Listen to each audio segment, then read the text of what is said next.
Hello guys and welcome back to Arizona Adventure Park, and we have some work to do in this episode. We have finished the outdoor areas for our monkeys, for our apes, for our primates, for whatever. We finished the outdoor areas for the gorillas, for the chimpanzees, and for the bonobos. So in this episode, it is finally time to get into the house and finish the inside. So the first thing that we needed to do is, who knows me knows that I always forget to place toilets. So this was the first thing I had to do, to place toilets in the inside. So after this, what could go wrong? So, okay, my idea of the whole thing was I wanted it to be not a plain and boring, just a modern looking inside building with nothing really going on in there. I wanted it to be a little jungle house. So, my inspiration for that was the zoo in Munich and also the zoo in Stuttgart, Wilhelma. They have some kind of these tropical houses. So in Munich it is called the jungle tent, and it was home to the lions and some reptiles, birds and whatever. And there is a very tropical feeling in there with the humidity and the temperature and some many tropical plants, some water features, and so I wanted to have something like that in here because I thought that would fit the theme very, very good, and we don't have something like this in the park anywhere. Okay, we have our hippodomes, but the hippodomes are very, very much cleaner than this whole building. So we have a tropical theme in there going on as well, but it's more like modern, clean and concrete glass. Yeah, so that vibe in the inside and on the outside. And here with this building, I just wanted to have this concrete and glass theme on the outside, but not on the inside. So as you can see, alone with the pathing that is going on in here, it is not that simple. So we wanted to have something that fits the theme of Adventure Park a little bit more. Yeah, so I put down that water feature in the middle because I wanted to have something like a waterfall in there. At least a tiny one, a small one. Not tiny, it's not tiny, it's just small. And as I told you in the last episode, I was planning with something like a volcano in the middle or something like that. I decided not to go there because the place was a little bit too small. Not the place, the space was a little bit too small in the middle to make it really look good and not look awkward. So I decided to not have something like a volcano in there, but this rock feature like a hill or a little bit of a mountain that is a little bit overgrown and a lot of plants going on, and the pool on this side with the waterfall feature. And just imagine we had some kind of birds in there as well, so we would have some birds sitting in the trees and stuff like that. With that being said, I think that is something that I really could do because I downloaded something from the workshop. I downloaded some birds from the workshop. Well, not some actual birds that really are able to walk around or fly around, but I have to look it up, the name of the guy or the girl that made these birds. with all of the in-game building parts, I have to say. So as I said, they are more like statues. I think it was something with Draco or something with Rex. I just don't know. I'll tell you in the next episode. Yeah, but I could use some of them and place it somewhere in here so that it actually feels or looks like we do have real birds in here. That would be very cool. And also put down some speakers with some bird noises, and yeah, I think I might do that. And I'm definitely going to show you that in the next episode if I'm going to do that. So, but first of all, we have to finish the house in here. At the end of the episode, we also are going to take a little tour through the house so that you can see it in a perfect way. So I figured out that it would be nice in the future for all the episodes that in the end of the video we will walk around with the viewers cam, with the visitor cam, I have to say, not the viewers cam. To have a look at the habitat or something that we built, and then have a look at the animals so that you can see the whole habitat a lot better than just me flying around with the camera. So I guess that would be a good and a nice thing. Yeah, I also was placing some of these faux trees, and I said it a few days before to Simply Savannah. By the way, you definitely should check out her channel on YouTube, because she builds a lot of amazing things and I'm a huge fan of hers. Yeah, I said it to her because Simply Savannah is using those faux trees not to build trees, so she would never do things like me in here. She uses them for building rock walls, and those rock walls do look so good. I definitely have to try that for myself. So yeah, be prepared that in the next episodes we're going to have a lot of rock walls built with those faux trees. Yeah, to make the whole thing look a little bit more interesting, I mixed the faux rock with some real rocks, with these mossy rocks, and put them in between. If you do that, just let them stick out only a little bit, so that you have only a little bit of the mossy feeling going on in here. And don't do too much of it.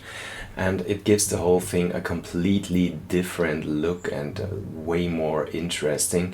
And you definitely would see something like that with those mossy rocks in an environment like here with the huge humidity and yeah. So that is something you can do to upgrade your rock work a little bit when you do some of the jungly habitats. Yeah, as I had to put in the path again, because I had to lift it a little bit because of the water feature, the barriers for our gorillas and for the bonobos as well, I did change a little bit, and I had to lift them up as well. So the problem with that was that the indoor habitat would be so much deeper that our visitors wouldn't be able to see the monkeys in there anymore. So I had to make some changes, some adjustments, and so what I did is I did a little bit of terrain work. So I lifted the terrain a little bit up, and I also put down some more rocks on the top of the habitat where our visitors can look into. And I also do this in a later stage. I will put down some bedding on that space So that means when our gorillas, in that case, go into the house for taking a nap, they probably would go up here on that plateau and have a nap right in front of our visitors, so that our visitors can come really, really close to the gorillas. That is also something that I was talking about in the last episode of my German series Swamp Lake Zoo. If you have to get a little bit more back. I might not have done that the whole time in this series or in the series of Swamp Lake Zoo, because guys, you learn all the time.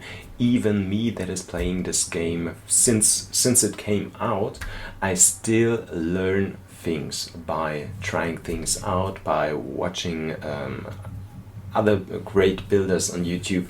So here's the thing: when you build habitats for your animals, especially when it's smaller ones or ones that usually don't move that much, and you have some big habitats, try to make the habitat interesting for your animals. So that means if you have bigger habitats, just try to put down food enrichment, maybe on the left side of the habitat, and toy enrichment maybe on the right side of the habitat. Don't mix it up too much, because if you have all those enrichments too close to each other, you won't have any movement of your animals in that habitat. So if you do it like I said, put the toy enrichment on the right side and the food enrichment on the left side, you automatically will have movement there for your animals. So the animals will have to go to either side if they want food or if they want to play. So that's just a little tip for you guys to create some movements within your animals. So I had to, or I wanted to cover up the path in the house, because I just wanted it to look a little bit natural. So this is something you can do if you don't want to work a lot with the terrain tool. So I could have done this differently when I could have changed the terrain so that I had some kind of a ramp or something like that, and then put the path along with it. But that would have taken a lot more time. It would have been a lot more difficult. So if you are just like me, preferring the simple way of doing things most of the times, then just do it like that. Put some elevated path down, and then put some rocks around it, so that it looks not anymore like an elevated path or a floating path or something like that.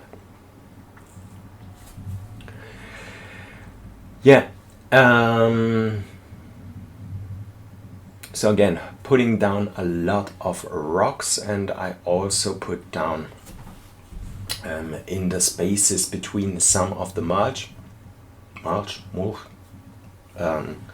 difficult word for me to pronounce, and have some plants in there as well.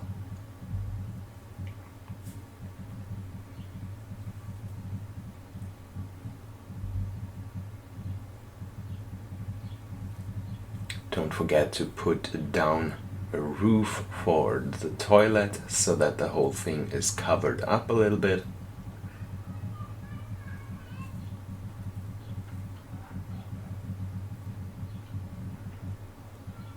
Yeah, and here you can already see how interesting the whole thing already looks.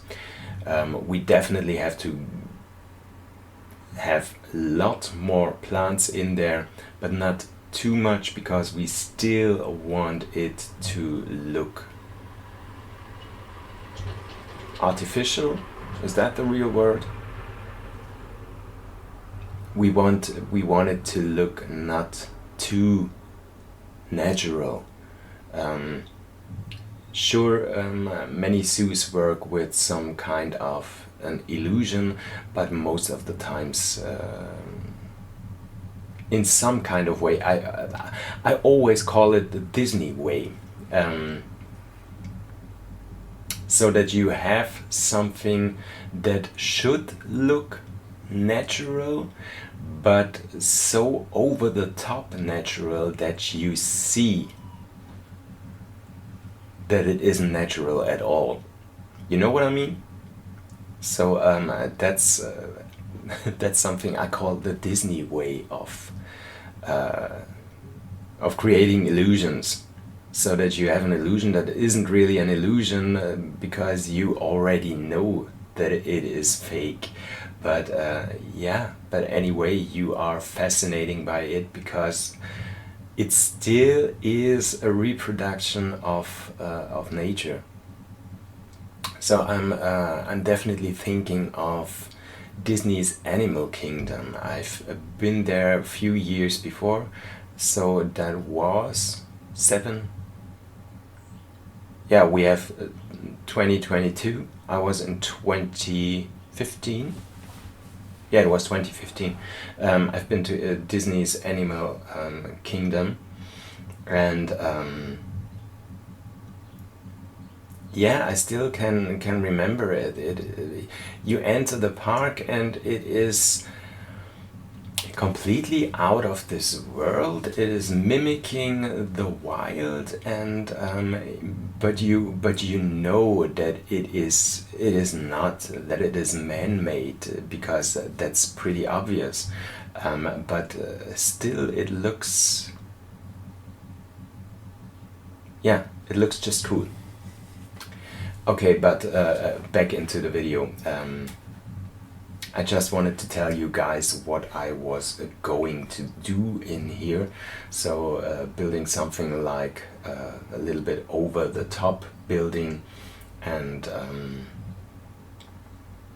mimicking nature.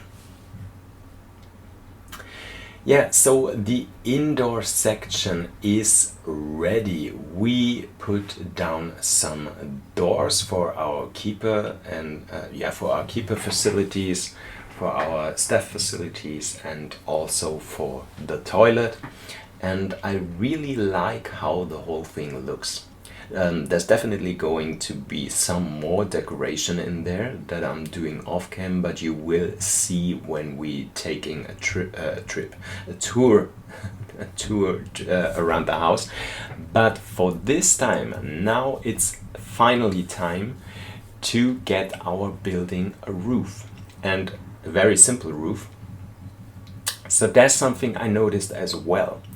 When you want to rotate stuff, and especially you want to rotate stuff that is off the grid, like all the off the grid pieces that I'm using right here, there's one simple rule. When you try to rotate those items, sometimes you have the problem that they don't match, so that you rotate them around and it gives a whole weird shape. It is not a clean circle or something like that. Always make sure when you build one part of it and you want to place the opposite part of that, that you turn it around for 180 degrees. If you don't do that, if you just copy it around, place it on the other side, it won't match. So you always have to turn it around 180 degrees, no matter if it looks the same from the one side and the other side, and it doesn't really matter. You always have to turn it around 180 degrees, otherwise it won't be possible to make a clean circle. So that's the thing that I found out. There's many more rules to that, how it would work and how it wouldn't work, but this is definitely one thing that might help you when you build or you want to build domes or circles or some kind of those roofs with off the grid pieces and rotate them. Yeah, I had a little bit of a problem with building the roof on this part of the building because I couldn't put down some kind of a circle because it just wouldn't match. So I had to come up with something different, and usually I wanted to have a glass roof on top of that as well. But that would have been not impossible, but a little bit difficult. Yeah, a little bit difficult just because the shape of the space that was left open. So I decided to put down some windows on the side like this, so that we have that roof also a little bit elevated and look a little bit different than the roof in the center or in the main part of the building, and just close it up with some of these white concrete pieces. And yeah, then call it a day.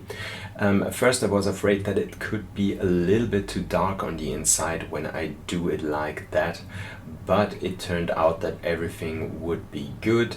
Indeed, it is a little bit dark, but not as dark as you would say it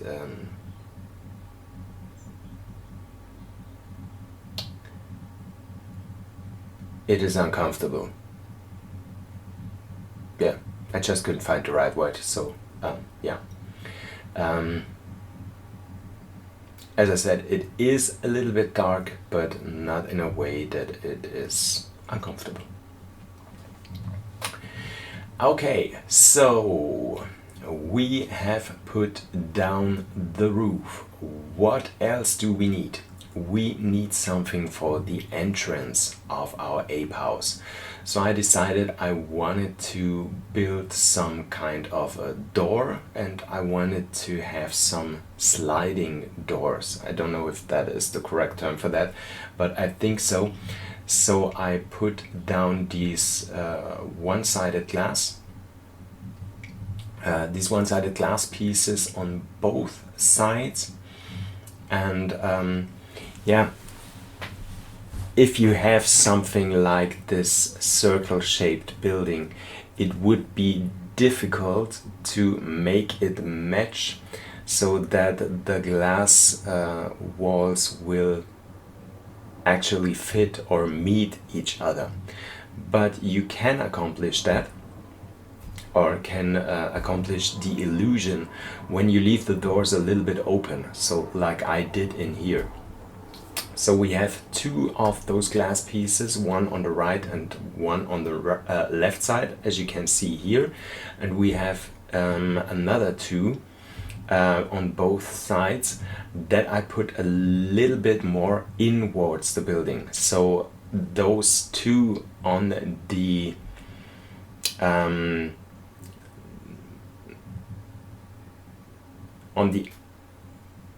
edges of the building won't be movable, so these will be fixed walls,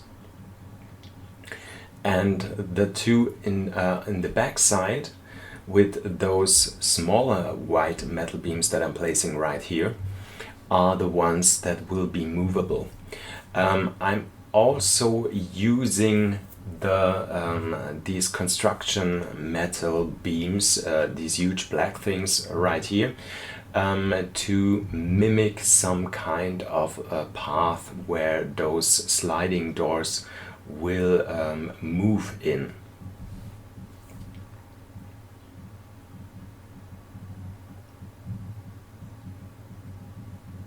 Yeah, and by putting down these, we are almost finished. I just wanted to have a little bit artsy on the glass walls because yeah, I didn't want to have people run against that, and I wanted it to look a little bit more interesting, so I decided to put down those gorilla signs. And as I was mentioning 1 or 2 episodes before, I wanted to have something that is protecting our guests and also the apes, so that the apes would not be able to throw something on our guests or to pee on the guests or whatever. So I was going for these fence pieces and trying to create something like a protected tunnel or protected overpass for the animals, so that we don't have only these wooden beam. And yeah, in the end, I'm very happy with it. Indeed, it is a little bit big, but I think the smaller ones, or if I made it smaller, it wouldn't have been possible for the animals to walk through that. And I also wanted to use something that is metal, so that our animals actually couldn't climb on that and couldn't jump off of it and yeah, join our visitors.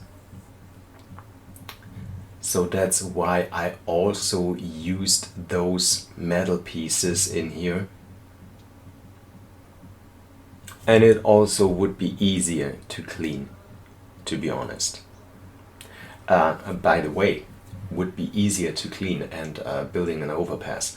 I saw that picture the other day on Facebook, where someone posted, that's a group that is about modern zoo design.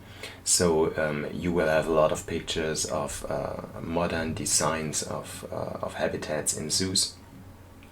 So someone posted a picture of an overpass for the king penguins, where they could walk over the heads of the visitors in an overpass that was completely made out of glass. Indeed, it looked very cool and very pretty, but the first thought that came into my mind was, oh my god, who is going to clean that every day? Because you know penguins, you know birds, they... Okay, cover your ears if you don't want to hear that. They poop very often, and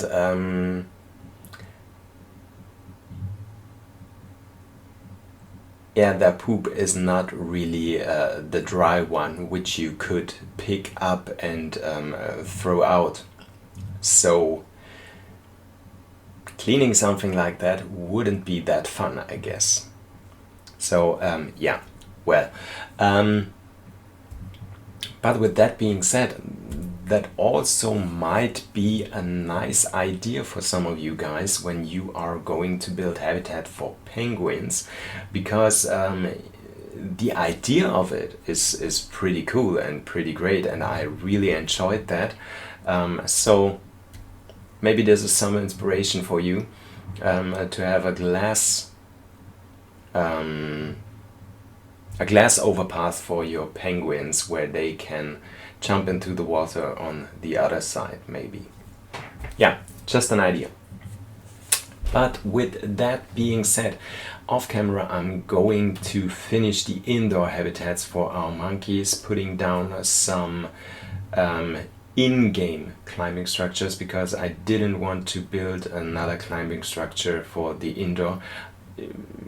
Yeah, I was a little bit lazy, I admit, but yeah, I just wasn't into that.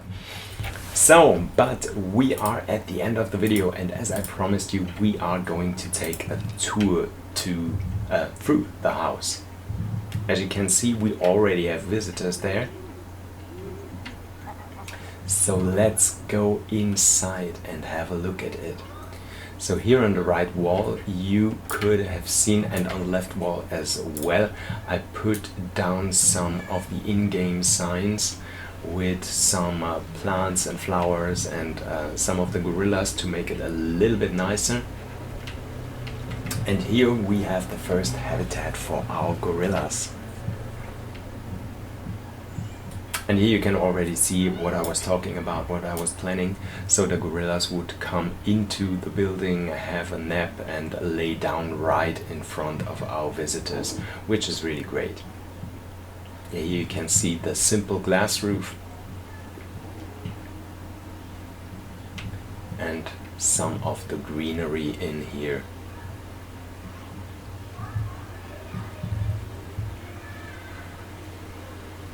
And right here in front of us is the next habitat for the bonobos. No one in here, but I did it the same way as I did with the gorillas. Just some elevated area where the bonobos could come into the house and have a nap right in front of our visitors. Yeah, and the next and last habitat is going to be the habitat for the huge group of chimpanzees. You can see them right here. And with that being said, I'm already saying goodbye.